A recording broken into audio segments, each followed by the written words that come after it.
Have you ever wondered why the right words come to you after the fact? Like, why can't you verbalize in that moment what was the precise thing to say? Today in this video, we're going to look at why that is, just because the awareness of it might empower you later on in the moment without even having a strategy. Just knowing some things change things in our mind. So I have a little diagram that we're going to look at today. And let's say that where you're at right now, your being in your consciousness is at this level.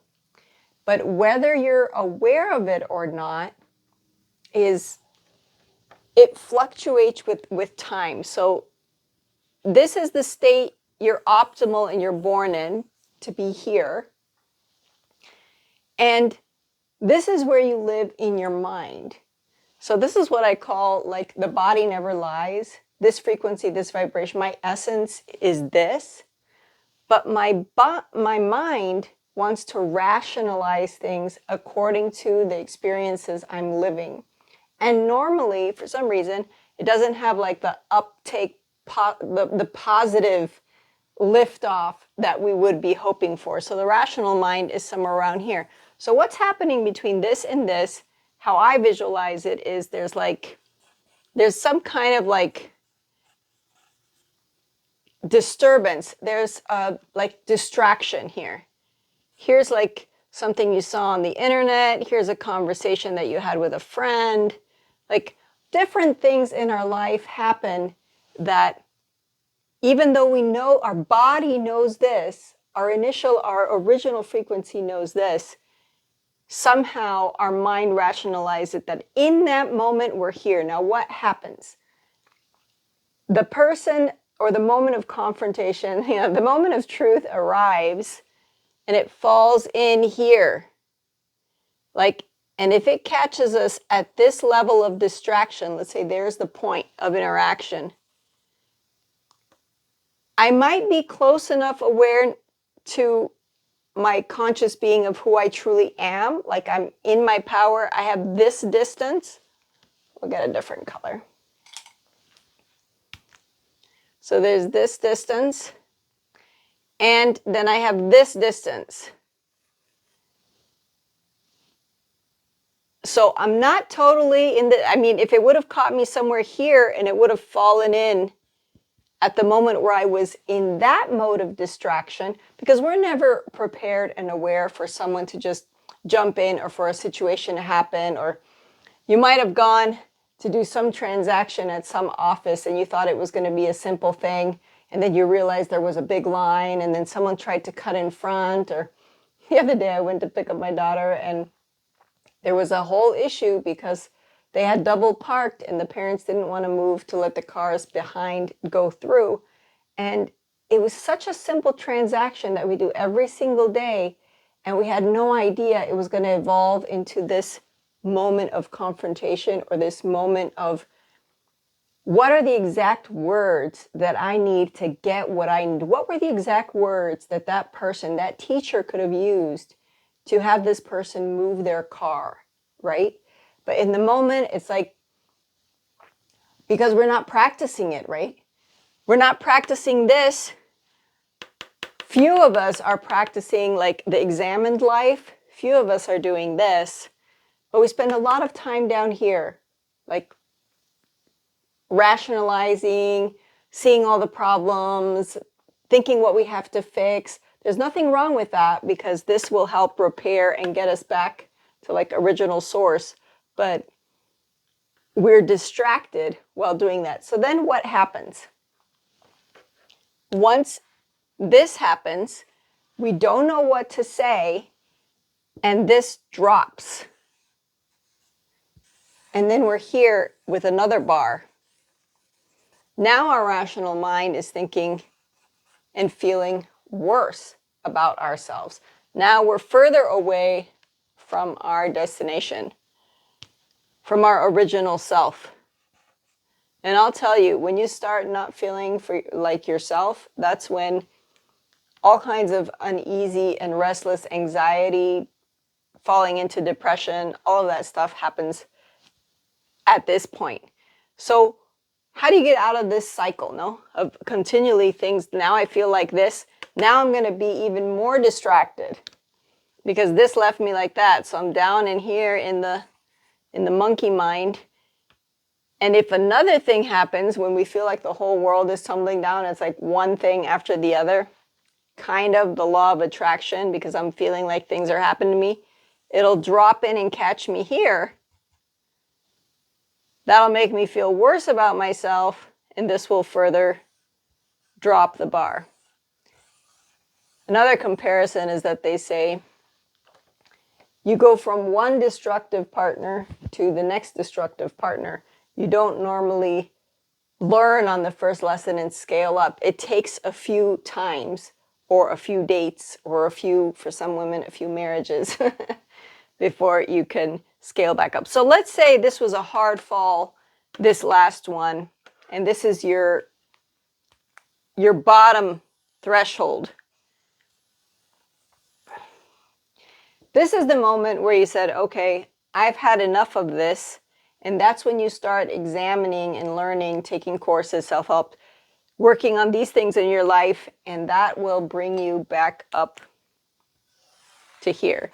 And all of this is just to let you know that it's a cyclical process, because the next time, when you come back up here to your being in your consciousness, you've scaled another layer of awareness. So you don't come back exactly to where you were. This is your essence. You're right above. Now it could be if you have a massive transformation that it moves, you feel there's much further. But if you were already aware of your healthy, loving being, your state of the good-natured person that you were originally, then it wasn't an issue of you not knowing. It was just you were distracted. These things are being allowed to happen so you can come back up and be like, okay. And then it wears off. That's why people continue to go to retreats, trainings, courses. At that moment, you become level again. Now you're really balanced, right? Your rationale is here and your mind is here. And you're right paired off.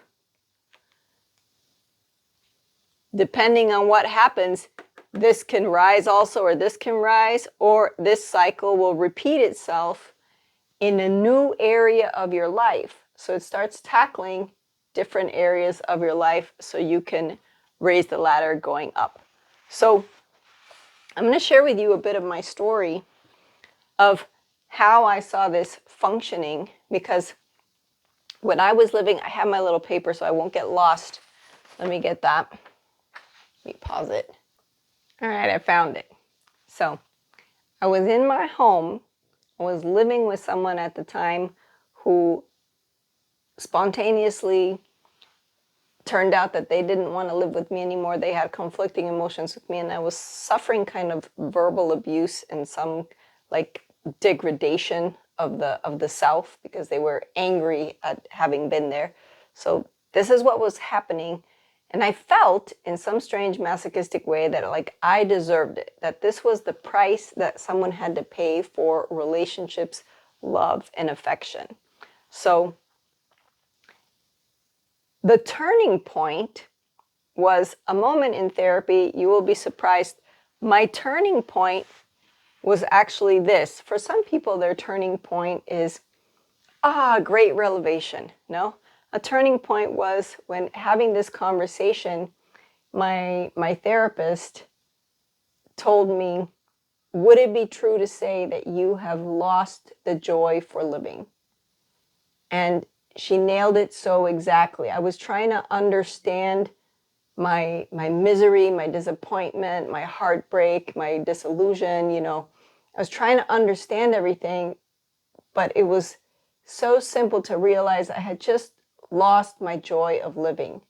So exploring all the emotions ceased to make any sense for me. And this moment is the one that helped me get back on track physically, friendships, nutrition, all the things that I did where I said, okay, now I am back here. And once I was back up here, guess what happened?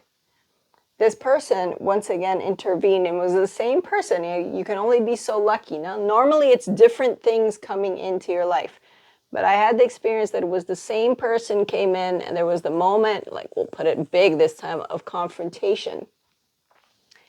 And because I was no longer distracted, because I had risen my vibration to such a point with all this work that I had done. I didn't know this was going to happen. I didn't know this was going to come, right?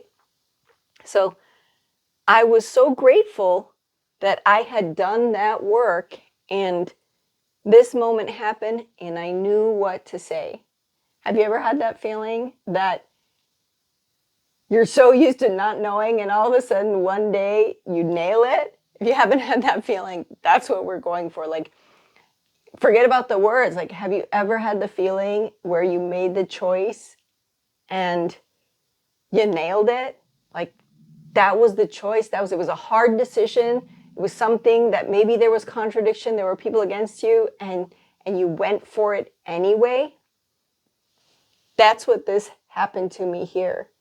And oh my gosh, the payoff from this, I thought, because in this moment, I was able, after 10 years, I was able to close that door.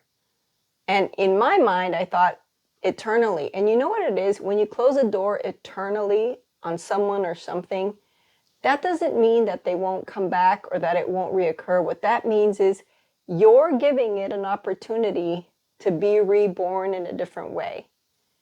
If you continue in that path hoping that there will be change, how can you be doing the same thing and expect to wake up for change? So I ended what I thought was like the ending, because that's over 2 years now that happened. And then slowly the conversation, the reason I carry on or was carrying on conversation, you might be thinking, well, this doesn't make any sense. No, like when they told you that there was no more joy, why did you continue? But he's the father of my daughter, so it didn't make sense. I was like, we have to create a mature relationship where we're friends on both sides. And I kept trying to juggle it and manage it. But every time that I left any like door, window open, any crack unguarded, some snake word or snake attack or something would come through those little cracks, and I just continually lived, even though we were not together. I said, how can I be continually living in a world of fear towards this person, and fearing every time that there's a message, and fearing anytime, right? So my hopes, and in the maturity of, and in the love, obviously, for my daughter, I thought that this was the right thing to do, but I said, how can it be right if it's harmful for me, if the pattern hasn't changed from that side, right? So I brazenly, and this was hard because he continued, no, they continued to want to, they're also like, you've trained someone, you've accustomed them to have this relationship with you, right? So they're thinking that it's just another phase of the same thing. And to really make explicit and clear, you might need to take like some dramatic measures to make sure that that part, that segment, that concept, that idea is gone. So if that is something that you're interested in pulling off, and you're like, I've been there, Vivian, I have felt that, I know what you're talking about. Or as they say, I'm talking to someone who was me 13 years ago. 13 years, I was in that home, in that place with this person, living in this emotional distraught state of conflict. Have you ever been afraid, like, to go back to your own home? Or afraid to enter your own room? This can also be in the workplace. This happened to me also. Have you ever been afraid to go to work, to go back to work? Or afraid to leave your stall to not run into someone and the other. Like, when are we up there on the diagram up here where I can handle whatever the world throws at me? That verbally I am prepared, because the words are vibrations, no, but they're vibrations that reflect where we are with our rational mind. Our rational mind is connected to our intrinsic given born power, right? So there's a course I've created, of course, because this is something that I had to do over the 10 years, and you physically have to do it.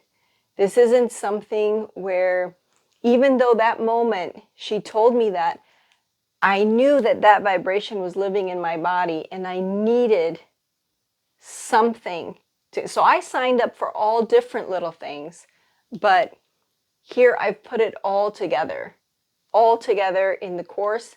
And I'm going to leave the link in the description so you can check it out and see what it's about.